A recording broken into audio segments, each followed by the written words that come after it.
কেবল দেশে নয়, ভিনদেশেও মুর্শিদাবাদের রেশমের কদর আছে। কিন্তু সেই রেশম শিল্পের অবস্থা বর্তমানে কেমন কেমন আছেন রেশম চাষি থেকে শিল্পীরা? ওই শিল্পের হাল হকিকত খতিয়ে দেখতে আমাদের ক্যামেরা পৌঁছে গিয়েছিল সাগরপাড়া এলাকায়।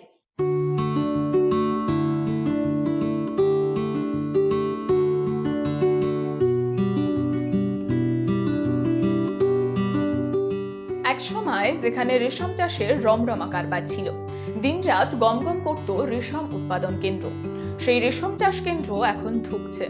কর্মীর অভাবে বন্ধ হয়ে আছে অনেক বিভাগ। ধুকধুক করে চলতে থাকা সেই রেশম কেন্দ্রের কি অবস্থা, কিভাবে লালন পালন করা হয় গুটি পোকা, সবটাই আজ দেখাবো আপনাদের। পলুর চাষ, এটা রেশম পোকার চাষ আমরা দীর্ঘদিন ধরেই করে আসি।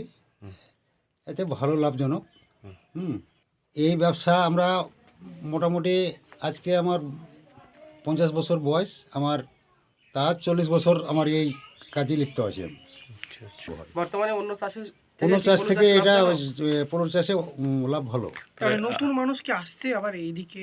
হ্যাঁ, দু একজন আসছে। মানে ব্যাপারটা হচ্ছে যে আসলে লেবার মুনিশ পাওয়া যাচ্ছে না, এটাই হচ্ছে সমস্যা। এখন সব লেবাররা বাইরে খাটতে চলে যাচ্ছে, এখন লেবার পাওয়াই হয়েছে অসুবিধা। এর জন্যে চাষগুলো কমে যাচ্ছে আর কি। এগুলা তো শুধু পরিবার দিয়ে হয় না, কিছু বাইরেকার লেবার দিয়েও নিতে হয়, কিন্তু লেবার পাওয়াই যাচ্ছে না। এই হচ্ছে আমাদের সমস্যা।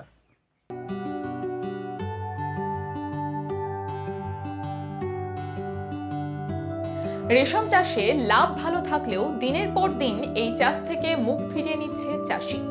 সরকারি নানা রকম সহযোগিতার পরেও কেন মুখ ফিরাচ্ছে চাষিরা, উঠেছে সেই প্রশ্ন।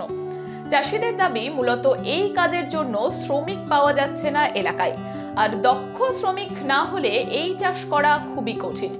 চলুন শুনে নেওয়া যাক কি বলছেন রেশম চাষিরা।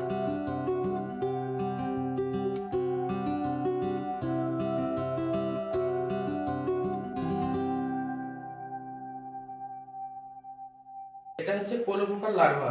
আর যে পাতাটা দেখছেন এটা হচ্ছে মালবেরি পাতা, মানে যেটাকে বলছি তুত পাতা। এটা এরা খায়, এটা খেয়ে জীবন ধারণ করে এবং এটাতেই শেষ হয়। মানে এটা খেতে খেতে আস্তে আস্তে বড় হবে এবং পরিপক্ক হয়ে গুটিতে পরিণত হবে। সেই গুটি থেকে আমরা এখানে আপাতত ডিম কাটাই করি, এরপর থেকে ডিম তৈরি হয়। সেই ডিমটা আবার কমার্শিয়াল জোয়ারে যায়।